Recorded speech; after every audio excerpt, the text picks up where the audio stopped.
had quite a successful job. I was good at my job, and yet didn't feel right in myself. And I was just, the only time I felt happy was when I was pain-free, when I was asleep. And of course, I couldn't sleep because of the way I felt. So I tried to induce sleep by any way I could. That was alcohol reliance. I started to dabble in substances you don't buy across the counter in Boots. So the ultimate was when I made the decision to take my own life. I was just in a real dark place, and I decided that I would end my life by jumping from a railway bridge in Leicester. I didn't tell anybody, I didn't leave any notes. I just decided that that was it. And I climbed onto the wall of the bridge with the intention of going over. I was then aware of like an inner voice in my head, which I wrote off as conscience. I had a colleague that took his own life some months before that I had difficulty coping with, and the voice in my head said, look, just remember how angry you were, so don't do this. And that made me get off the wall, and reluctantly I went to seek some help. So I went to see my GP, and he referred me to hospital, and I was put through this very urgent mental health assessment, and I was diagnosed as suffering from severe depression. Well, initially I had to see a psychiatrist on a regular basis. I did see a psychiatrist for a year in total.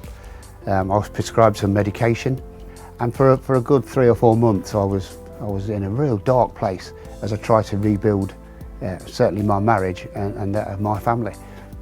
And so there I am at home, feeling rather sorry for myself, and my wife Sue invited me to our local vicarage for one of those bring and share evenings, and I initially thought, no, please spare me, but I reluctantly agreed to go, and I had it in my mind that I was just going to go and just smile sweetly at people and then come home again.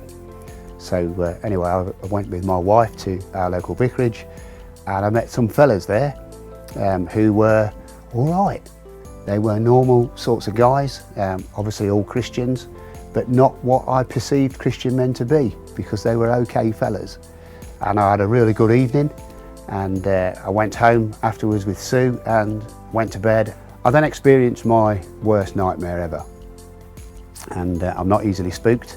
As a 35-year police officer, I'm not easily intimidated by things, but this was the most frightening experience of my life. And in my nightmare, I was being pulled between two forces.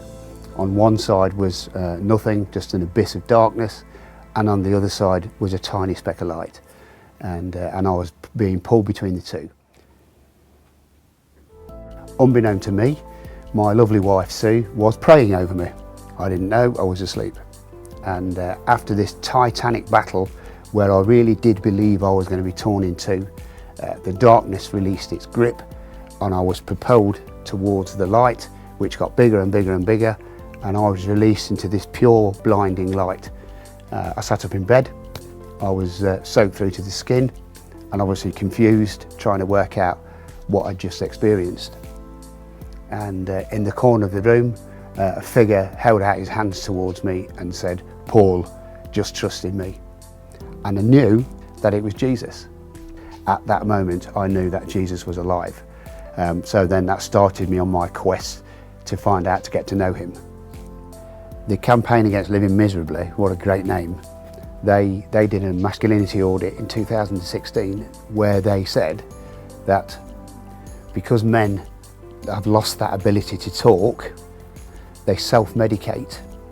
They try to make things better for themselves, and that's why they drift into all these alcohol reliance, drug abuse and all that.